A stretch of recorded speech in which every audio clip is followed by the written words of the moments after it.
Hello everyone and welcome back to our channel. So on today's cooking vlog, I'm gonna show you how my sister cooked this all-time favorite and very popular Filipino delicacy called Ginataang halo-halo. So come and join us cooking her recipe. Keep on watching!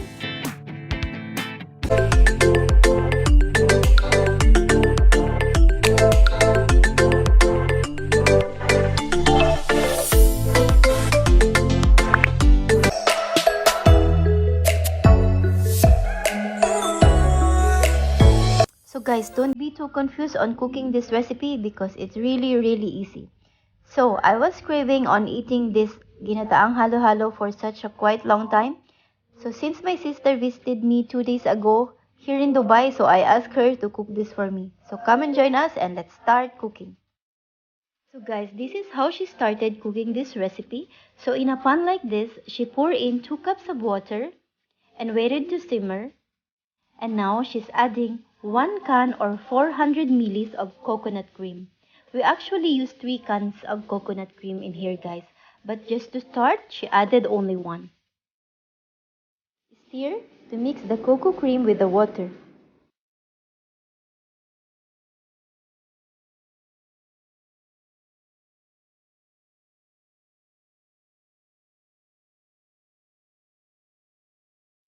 Right now, she's adding sweet potato and the cassava. We use 3 medium size of sweet potato and 2 medium size of cassava.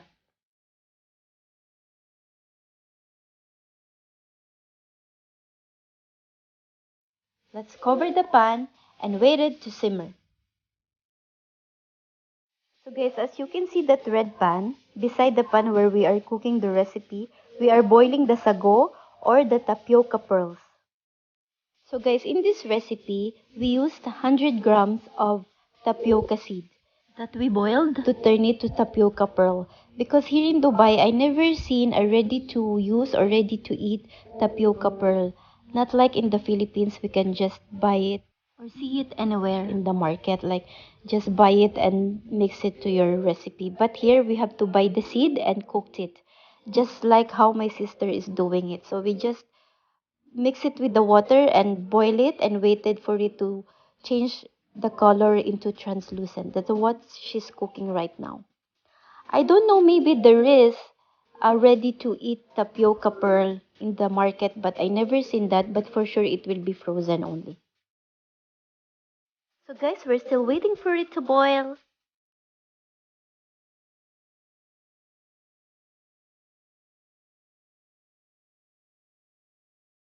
So guys, this is how it looks like after boiling for about 8 minutes. And for now, we're just going to check the doneness of the cassava and sweet potato. At this point, guys, we just want them half cooked. Not very soft at that moment because we will still go on with the cooking process.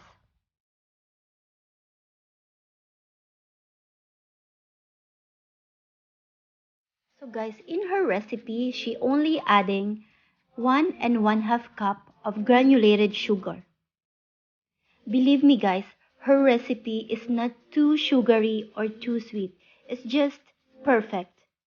But if you want your ginataang halo-halo sweet, then maybe you can add another 1/2 cup of granulated sugar. It's up to you guys.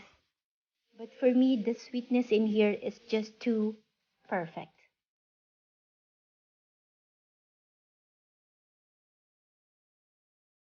So guys, right now I'm adding the rest of our coconut cream. So 2 cans or 800 ml of coconut cream into our pan. And just stir it to mix all the ingredients and to let the coconut cream to incorporate with the whole recipe. Right now guys, we're adding the bananas. In this recipe, we used 4 pieces of Indian bananas. I know that we usually use saging na saba in this recipe, but because this kind of banana is not really easy to find here in Dubai, it's not always available. So on alternative, we can use Indian banana because they are just kinda similar in texture. So the sugar that I added in here guys is the 1/2 cup from the ingredient we need.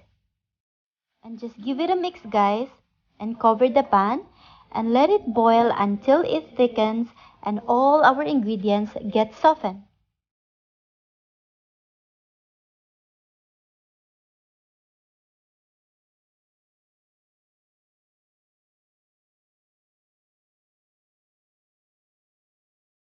So guys, this is how it looks like after cooking for about 10 minutes into medium fire.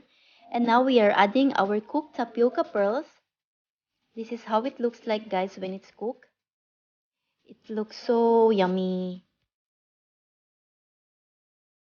And just give them a mix, guys, because the tapioca pearls are sticky and they are stick together.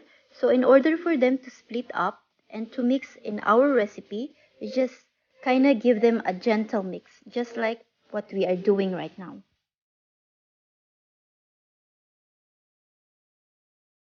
Cover the pan once again for about 5 minutes and let it simmer. And this is how it looks like. Almost done, guys. So this is it, guys. This is our super creamy and super yummy ginataang halo-halo. Freshly cooked and ready to serve. I hope you guys will give our recipe a try. And if you like the video, give me a thumbs up, leave some comment down below, click the notification bell so that you're always notified every time I upload. And of course, don't forget to subscribe to my channel. Life is beautiful, guys. Keep smiling. Thank you for watching and see you on my next video. Bye!